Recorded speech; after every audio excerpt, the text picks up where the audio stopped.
अंतरराष्ट्रीय तौर पर, नेशनल तौर पर आइडेंटिटी, हमारा परिचय जो होता है बरेलवी के नाम पर होता है। हालांकि हम नहीं कहते कि हम बरेलवी, हम तो सुन्नी सही अकीदा है, अहले सुन्नत वल जमाअत के मानने वाले हैं। मगर अगर लोग हमें बरेलवी कहते हैं, एक रसूलुल्लाह के सच्चे आशिक का नाम बरेलवी है, कि जान लीजिए कि हम सबसे बड़े बरेलवी, सबसे बड़े आशिक रसूल हैं, सबसे बड़े मुस्तफा के सच्चे आशिक हैं। सरकार आला हजरत इमाम अहमद रजा खान फाजिल बरेलवी रहमतुल्लाह अलैह ने हमारे अकाईद, हमारे ईमान की हिफाजत फरमाई है। हम और आपको जरूरत इस बात की है कि हम मसलके आला हजरत पे गामजन रहें, मसलके आला हजरत को मजबूती से थाम लें, मसलके आला हजरत के मुताबिक अपनी जिंदगी को गुजारें। इंशाअल्लाह हम दुनिया में भी कामयाब हैं और इंशाअल्लाह आखिरत में भी कामयाब रहेंगे। ज़ात में बताऊं, सरकार आला हजरत इमाम अहमद रजा खान फाजिल बरेलवी रहमतुल्लाह अलैह की शान व अज़मत किस तरह है। सरकार आला हजरत एक मर्तबा आप सुबह के वक्त में आप तफरीह के लिए निकले और एक पान की दुकान पर आप तशरीफ ले गए। दुकान वाले से आपने कहा कि बेटा एक पान लगा दो। इत्तेफाक से जो पान की दुकान की हुआ था वो हुजूर आला हजरत का मुरीद था। जब वो देखा कि मेरे पीरो मुर्शिद मेरे दुकान पर तशरीफ लाए हुए हैं, वो घबराया, कहा कि हुजूर मैं जल्द ही पान लगा के मैं आपको दे रहा हूँ। फौरन उसने अपने हाथों को धुला, साफ सुथरा किया, बड़ी अकीदत और मोहब्बत से अपने पीरो मुर्शिद के लिए उसने पान लगाई। लगाने के बाद जब वो पान पेश किया तो सरकार आला हजरत ने पान को ऊपर से पकड़ा, और जब सरकार आला हजरत ने पान को पकड़ा तो मुरीद फौरन अपने पीरो मुर्शिद के हाथ को फौरन थाम लेता है। आला हजरत फरमाते हैं कि हाथ को छोड़ो, हाथ को क्यों पकड़ते हो? कहा हुजूर थोड़ी सी दुआ मेरे दुकान के खातिर फरमा दें ताकि खैर व बरकतें हो, रहमतों का नुज़ूल हो। आला हजरत ने फरमाया कागज का टुकड़ा लाओ, कलम लाओ। आपने कुछ लिखा, कहा जहाँ पैसे रखते हो वहाँ ले जाकर के रख दो। सुबह का वक्त था, हुजूर आला हजरत ने कुछ लिखा और उसको दिया। वो पैसे रखने की जगह पे तावीज उस कागज के टुकड़े को रख दिया। शाम होते होते ग्राहकों की भीड़ इकट्ठा हो जाती है। अब सामने ही एक सुन्नी की दुकान मौजूद थी, वो भी सुन्नी था। वो देखा कि एक पान वाले की दुकान पर इतनी भीड़, इतनी तादाद इकट्ठा हो रही है। उसने पता क्या कि आखिर वजह क्या, कहा कि उसके पीर मुर्शिद आए थे, उसके पीर साहब ने दुआ की है। तो जब उसको मालूम हुआ तो उसने कहा क्यों ना मैं भी अपने पीर साहब से दुआ करवा लूं। हजरत पीर तो हर किसी के होते हैं, मगर एक सच्चा पीर होना चाहिए, बामल पीर होना चाहिए। वो भी अपने पीर साहब को बुलाता है, कहता कि हुजूर देखिए उसके पीर मुर्शिद आए थे, उसने दुआ करवाई है, बड़ी बरकतें हो रही हैं, बड़ी कमाई उसकी हो रही है, आप मेरे खातिर भी दुआ फरमा दें। उसके पीर साहब आए, मुसल्ला बिछाए, कुछ वजीफा करते हैं, तावीज लिखते लिख कर दे दिए। अब एक हफ्ता 10 दिन के बाद जब उसके पीर साहब लौटे, पूछा कि अब तुम्हारे दुकान का क्या मामला है? कहा कि हुजूर पहले 2-4-10 लोग जो आते थे अब आधा हो चुके हैं। कहा अच्छा ठीक है, फिर से दूसरी तावीज लिख देता हूँ। दूसरी तावीज उन्होंने लिखी, फिर 10-15 दिन के बाद पलटे, कहा अब क्या हाल है? कहा कि अब पोजीशन ऐसा आ गया कि अब दुकान बंद करने की नौबत आ गई है। कहा कि आखिर वजह क्या है? कि उसके पीर मुर्शिद ने भी कुछ लिख करके दिया तो बरकतें हो रही हैं, आप भी तावीज लिख रहे हैं मगर आज आपकी तावीज काम नहीं कर रही है। कहा ये बताओ, जरा पता करो कि उसका पीर मुर्शिद कौन है, उसका पीर कौन है।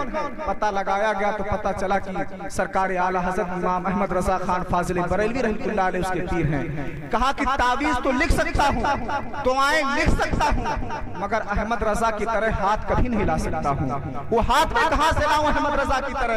कहा जाओ जरा उससे पूछो, उससे मांगो कि उस तावीज में लिखा क्या है। वो गया, कहा थोड़ी देर के लिए वो तावीज दे दो, मैं अपने पीर साहब को दिखाना चाहता हूँ। वो सच्चे लोगों का जमाना था, सच्चे लोगों का दौर था, लोग एक दूसरे पे बड़ा यकीन किया करते थे। आज पीर साहब कोई तोहफा अपने मुरीद को दे दे तो ताला मार के रखता है, कहीं ऐसा ना हो कहीं गायब हो जाए। दे दिया। अब वो पीर साहब जब उस कागज के टुकड़े को खोलते हैं, जिस पूरा वजूद थरथरारा कांप रहा है और हिम्मत किए हुए हैं कि ये सरकार आला हजरत की लिखी हुई तावीज है। जब उसको खोला तो देखा कि ना उसमें कोई दुआ है, ना कोई कलमा है, ना कोई नक्शा बनाया हुआ है, ना कोई नक्शा है। कहा कि तावीज काम कैसे करे? जब तावीज होती तो तावीज से मुकाबले में काम करती, कोई दुआ लिखी होती तो दुआ काम करती। इस पे सिर्फ इतना लिखा है, मेरे भाइयों पान इसी दुकान से खाया करो, पान इसी दुकान से खाया करो। आप अंदाजा लगाइए कि सरकार आला हजरत की ज़बान में कितनी तासीर है कि आप इतना लिख दें तो कमाई में बरकतें होने लगती हैं। और वो आशिक रसूल इमाम इश्क मोहब्बत अगर किसी की खातिर दुआ फरमा दे तो उसकी जिंदगी का आलम क्या होगा, आप खुद अंदाजा लगाइए। ये सरकार आला हजरत की जात है। वो सरकार आला हजरत ने जिन्होंने न जाने कितने मुसलमानों के दिल को इश्क रसूल से रोशन कर दिया है, लोगों के दिल में इश्क रसूल का शमा रोशन फरमा दिया है और ये बता दिया है सब कुछ बर्दाश्त करना मगर मुस्तफा की शरीयत के खिलाफ, मुस्तफा की अजमत के खिलाफ कभी कुछ मत बर्दाश्त करना। हजरात, सरकार आला हजरत इमाम अहमद रजा खान फाजिली बरेलवी रहमतुल्लाह अलैह, आज लोग कहते हैं कि अहमद रजा ने शिर्क व बिदअत को बढ़ावा दे दिया है, शिर्क व बिदअत को बढ़ावा दे दिया है। आला हजरत की बारगाह में एक मजजूब वली, एक मजजूब फकीर आते हैं, कहते हैं अहमद रजा लाओ कुछ दे दो वरना पूरा तख्त पलट करके रख दूंगा। आला हजरत ने कहा अपनी जबान संभाल करके इस्तेमाल करो, अपनी जबान संभालो, अल्लाह की कुदरत में दखल अंदाजी करने की कोशिश ना करो। तब सरकार आला हजरत की वालिदा वहां मौजूद थी, उन्होंने कहा अहमद रजा फकीरों के मुंह नहीं लगा करते, जो मांगता है दे दो। हुजूर आला हजरत ने फरमाया इसे जो कुछ चाहिए मैं देने के लिए तैयार हूं मगर ये शरीयत के खिलाफ बोलेगा तो अहमद रजा नहीं बर्दाश्त करेगा।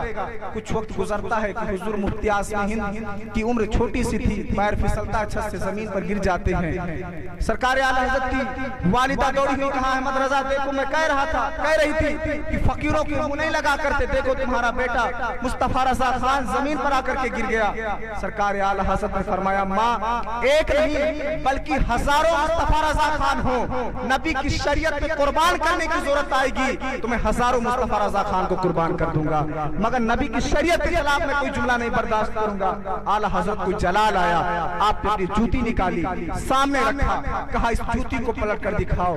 वो अपनी बाजुओं की ताकत का इस्तेमाल करते हैं, उस जूती को नहीं पलट सके तो जो अहमद रजा की जूती को नहीं पलट सकता वो भला दुनिया को कैसे पलट सकता है। मगर कुछ लोग ऐसे हैं ना कोई इल्म है ना कोई तकवा है ना कोई परहेजगारी है मगर बात ऐसा कैसी करते हैं कि पल भर में ना जाने क्या से क्या कर देंगे। आला हजरत वो हैं जिन्होंने सब कुछ बर्दाश्त किया मगर नबी की शरीयत के खिलाफ एक जुमला भी नहीं बर्दाश्त किया। और आला हजरत हुजूर से बेइंतहा मोहब्बत करते थे। जब कोई किसी से मोहब्बत करता है तो फकत उसी से नहीं मोहब्बत करता बल्कि वो जहां रहता है उस जगह से मोहब्बत हो जाती है, उसके जो अहबाब दोस्त होते हैं उससे मोहब्बत हो जाती है, उससे उसको जिन चीजों से निस्बत होती है उससे मोहब्बत हो जाती है।